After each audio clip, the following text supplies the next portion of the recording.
So what we were doing is developing a lot of the early ideas and concepts in my creative arc, which is the House of Iona in Sydney, Australia. If that is her diminishing, right, if you like. The House of Iona is an extraordinarily important instrument in our creative process because it's where ideas go from being imagined through development into reality. Take one of the quick boards through Claire de Lune to go. Pass me. Turn, taxi, look back. The big idea is just to tell a simple story in which people's emotional relationship with Chanel No. 5 is reignited. It's meant to be an ultra-romantic story. A girl trapped, she meets a boy, they have the greatest love affair of all time, and all he has is the memory of what she wore. Her kiss, her smile, her perfume. The story is about this iconic woman, a mythologized version of Nicole Kidman, a mythologized version of an opera singer, a mythologized version of a movie star, a mythologized version of Coco Chanel herself. Number 5, it's part of the story, but it's not what the story is about.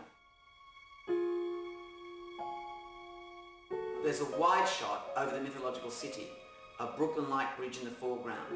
We move towards the sky trackers in the sky and down into an event in the metropolis below. Baz talked a lot about where to set this sort of modern day fairy tale, this fable. And he felt quite strongly, I think, that it needed to be set within a city context. And he examined both Europe and America. While he was in New York, he spent a lot of time capturing video references and stills to describe to us back home the sort of look and feel he wanted for this mythical metropolis based on New York. But it isn't exactly New York. It's the quintessential city. It's universally recognisable. It's the classic city landscape. A big city, big enough to get lost in. We catch the face of this woman through flashes of light and paparazzi. Turning over. Wait. Flashing.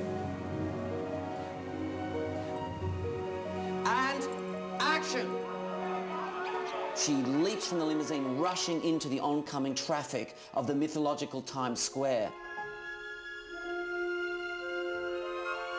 In confronting the challenge of creating the mythical Times Square from scratch, we worked with our immediate Basmark team, creating the look of the world, and then started collaborating with our local visual effects house, Animal Logic, who started to make the Chanel Times Square.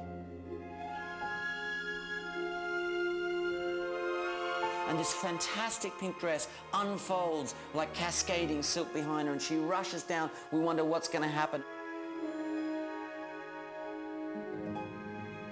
We did some presentation boards for Karl Lagerfeld so he could just get the feeling of what Baz was trying to get out.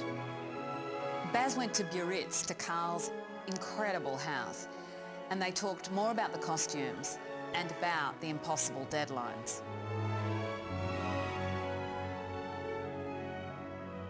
Karl Lagerfeld is one of the iconic masters of the fashion world.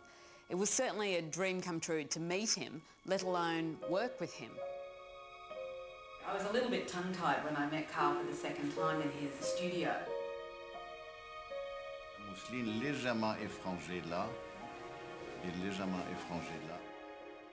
I saw him and I just felt kind of overwhelmed that I was in the centre of a world that I'd dreamed about since I was a child.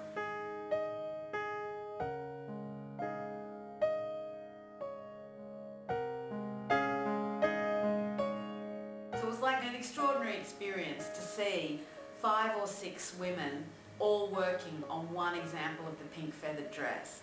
And if I can describe the manufacture, I mean, it's exquisitely made. It's all hand detailed and beautifully, beautifully done with an enormous amount of embroidery and finish.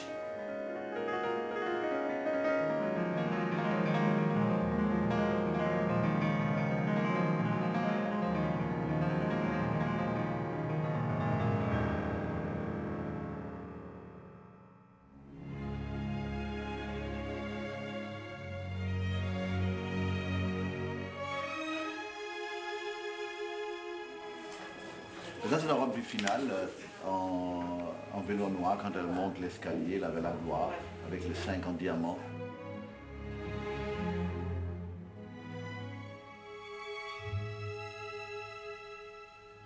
It's for the moment, I think it's quite a lot for such a short movie.